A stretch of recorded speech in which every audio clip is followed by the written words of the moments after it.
এক গভীর জঙ্গলে থাকতো এক ভয়ঙ্কর শক্তিশালী বাঘ। বনের সব পশু তাকে ভয় পেত, কিন্তু এত শক্তিশালী হওয়া সত্ত্বেও বাঘ ছিল একটু বোকা আর অহংকারী। সে ভাবতো শক্তিই সব, বুদ্ধির কোনো দরকার নেই। সেই জঙ্গলে থাকতো আরেকটি প্রাণী, এক চতুর শিয়াল। সে ছিল খুব বুদ্ধিমান, কথায় কৌশলে সবাইকে সামলাতে পারত। নিজের শক্তি কম হলেও তার মাথা ছিল খুব তীক্ষ্ণ। একদিন প্রচণ্ড ক্ষুধায় বাঘ জঙ্গলে ঘুরে বেড়াচ্ছিল। হঠাৎ সে শিয়ালকে দেখতে পেল। শিয়াল খুব ভয় পেল, কিন্তু মুখে কোনো ভয় প্রকাশ করলো না। কোথায় যাচ্ছিস তুই? দাঁড়া দাঁড়া, 4 দিন থেকে না খেয়ে আছি। তোকে খেয়ে আজ পেটের খিদের জ্বালা মেটাবো।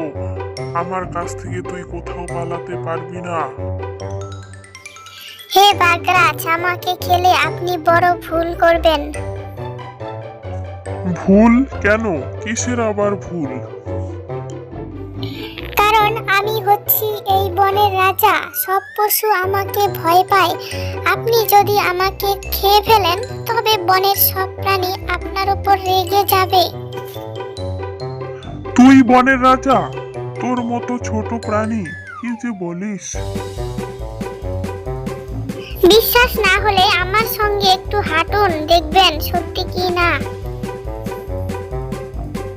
ঠিক আছে, চল তাহলে দেখি তোকে দেখে কি ভয় পায়। এরপর শিয়াল সামনে আর বাঘ পেছনে পেছনে হাঁটতে শুরু করলো। ওই তো বাঘ আসছে, চল পালাই পালাই, তাড়াতাড়ি চল।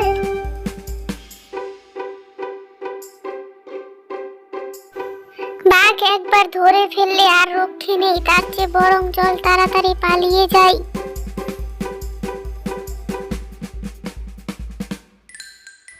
হ্যাঁ, সত্যি তো, সবাইকে দেখছি শিয়ালকে দেখে ভয় পেয়ে পালাচ্ছে।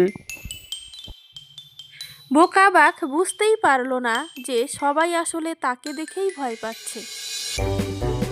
সত্যি আপনার মতো শক্তিশালী প্রাণী যদি আমার মতো রাজার পাশে থাকে তবে বনের শান্তি বজায় থাকবে।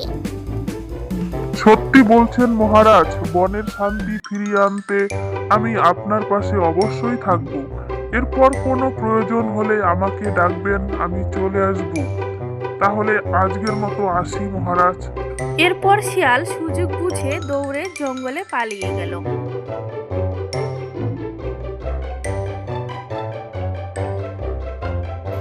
যাক বাবা, আজ আমি অল্পের জন্য বেঁচে গেলুম। বুদ্ধি খাটিয়ে কথা না বললে বাঘ আমাকে এতক্ষণ খেয়ে ফেলতো। ওই যে কথায় বলে না, শক্তি থাকলেই বুদ্ধি আসে না, আর বুদ্ধি থাকলে শক্তিকেও হারানো যায়। গল্পটি ভালো লাগলে অবশ্যই একটি লাইক করবেন এবং চ্যানেলটি সাবস্ক্রাইব করে দিয়ে পাশে থাকবেন।